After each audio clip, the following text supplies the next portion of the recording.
So okay, అక్కడి వరకు కాకుండా మన తెలంగాణ రాష్ట్రానికి సంబంధించి మాట్లాడుకుంటే ఇక్కడ హీరోలు ఎవరు, జీరోలు ఎవరు? ఏమంటే చాలా మంది విగ్రహాలు తెలంగాణ కాంటెక్స్లో నువ్వు అన్నట్టు కనుక ఉండేది ఉంటే అంటే తెలంగాణ గురించి ఏం సాక్రిఫైస్ చేయకుండా తెలంగాణను వాడుకున్నని వాదాన్ని నినాదాన్ని వాడుకున్నటువంటి వాళ్ళు పదవులకు వచ్చిండ్రు.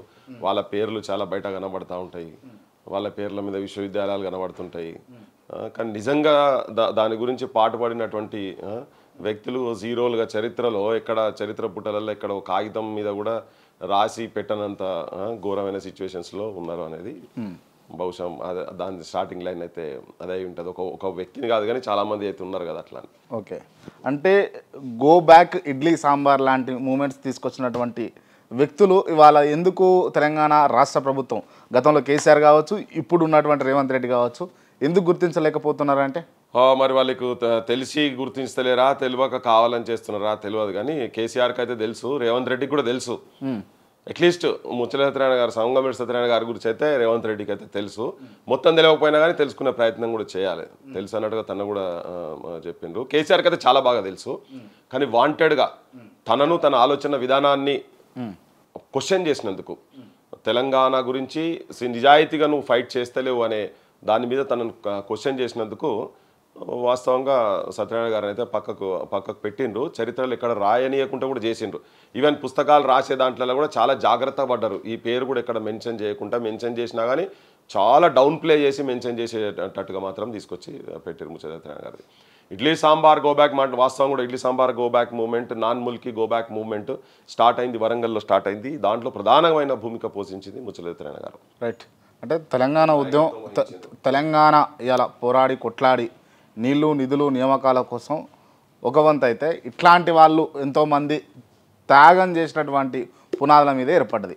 ఇటువంటి వాళ్లకు నిజంగా తెలంగాణ ఏర్పడ్డ తర్వాత న్యాయం జరిగిందంటారా? న్యాయం అంటే వీళ్ళంతా పేరు కోసం చేయలే. ఈ తెలంగాణ భవిష్యత్తు గురించి, తెలంగాణ ప్రజల భవిష్యత్తు గురించి, ఆత్మగౌరవ పోరాటం గురించి చేశారు. కానీ వాళ్ళకేదో పేరు గురించి చేయలే. కానీ తెలంగాణ ప్రజలుగా, తెలంగాణ ప్రభుత్వంగా, తెలంగాణ వచ్చిన తర్వాత అట్లీస్ట్ వాళ్ళ పేరైతే నిలబెట్టాలనే ఆలోచన మాత్రం జరగాల్సిన అవసరం ఉంది. ఎందుకంటే ఇప్పుడు హీరోలు జీరోలు అన్నారు కదా.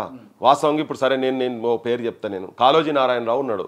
కాళోజీ నారాయణరావు గురించి మాట్లాడకుంటే వీడు తెలంగాణ వాది కాదు అనేంత స్థాయికి తీసుకొని పెట్టారు కాళోజీ నారాయణరావు.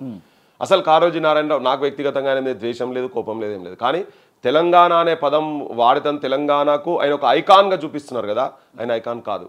ఇవాళ తెలంగాణలో చనిపోయినటువంటి 369 మంది 69 ఉద్యమంలో కావచ్చు, అంతకుముందు కలపాలన్నా కలపొద్దా, ఆంధ్ర స్టేట్ను హైదరాబాద్ స్టేట్ను కలపొద్దా అన్నప్పుడు చనిపోయినటువంటి విద్యార్థులు కావచ్చు, మొన్న చనిపోయినటువంటి 12 మంది విద్యార్థులు.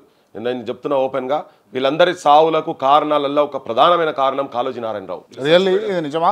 100% నిజం. ఎందుకంటే ఈయనే అప్పుడు సమైక్యవాది. అప్పుడే కనుక ఇటువంటి వాళ్ళు కాళోజీ నారాయణరావు అటువంటి వాళ్ళు, బూర్గుల రామకిషన్ రావు అటువంటి వాళ్ళు సపరేట్ తెలంగాణ కనుక ఉండాలని కనుక అనేది ఉంటే ఇవాళ పరిస్థితులు వేరే ఉంటుండే. వీళ్ళు పోయి మీరే అన్నారు తెలంగాణ ప్రతీకగా కాళోజీని మొక్కుతా ఉన్నారు, కొలుస్తూ ఉన్నారు.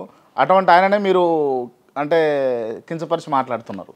ఇది కించపరచుడు కాదు, నేను వాస్తవాలు చెప్తున్నా. ఆయన మీద వ్యక్తిగత ద్వేషం గీషం ఏం లేదు. ఆయన ముక్కువంకర మూతొంకర అని చెప్తలేను నేను. ఆయన కవిత్వం మీద కూడా ఏం చెప్తలేను. తెలంగాణకు ఐకాన్ అనేటందుకు తెలంగాణ అప్పుడు కలపాలన కలపొద్దా అనే చర్చ జరిగినప్పుడు 54, 55లో ఫజల్ అలీ కమిషన్ వచ్చినప్పుడు తన 2 రాష్ట్రాలు కలిసి ఉండాలన్నాడు. కానీ కలిసి ఉండాలని చెప్పిండు. విశాలాంధ్రలో ప్రజారాజ్యం అని చెప్పి విశాలాంధ్ర సభకు సభాధ్యక్షత వహించినటువంటి మనిషి ఆయనే.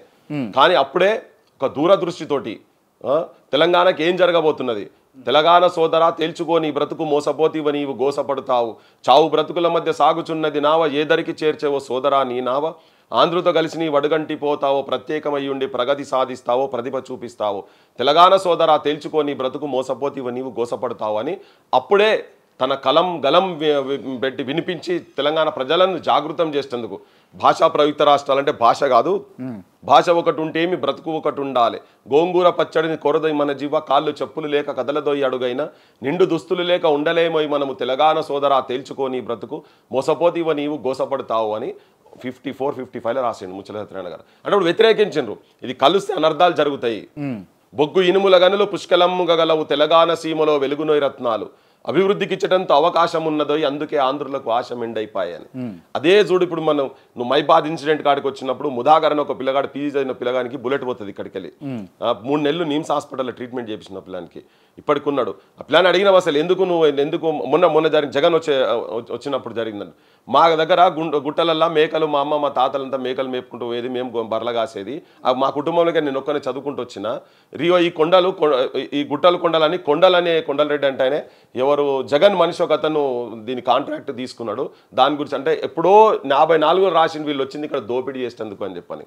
అది నువ్వు మొన్నటి వరకు జరుగుతున్న దాంట్లో ప్రతి దాంట్లో ఏ అంశంలో తీసుకున్నా కానీ ఏమేమో ఎన్నెన్నో హామీలు హామీలు ఎన్నో ఇస్తున్నారు వాళ్ళు. చెప్తున్నారు అడగకున్నా మనకు ఆంధ్రులు ఇస్తున్నారు, చేతికి వచ్చేదాకా చేస్తారు దండాలు, చివరి నీ చేతికి చిప్పయ్యే ఇస్తారు అని. ఈ ప్రజలకు మాత్రం కొంతమంది అక్కడికి వెళ్ళి వచ్చినటువంటి దోపిడీ చేసేందుకు వచ్చినట్టు కొంతమంది పాలిటీషియన్స్, కొంతమంది బిజినెస్ పీపుల్ వచ్చి ఈ జనాల దోపిడీ జరగబోతున్నది చేస్తున్నారు అనేది చాలా క్లియర్ కట్గా చెప్పిండు.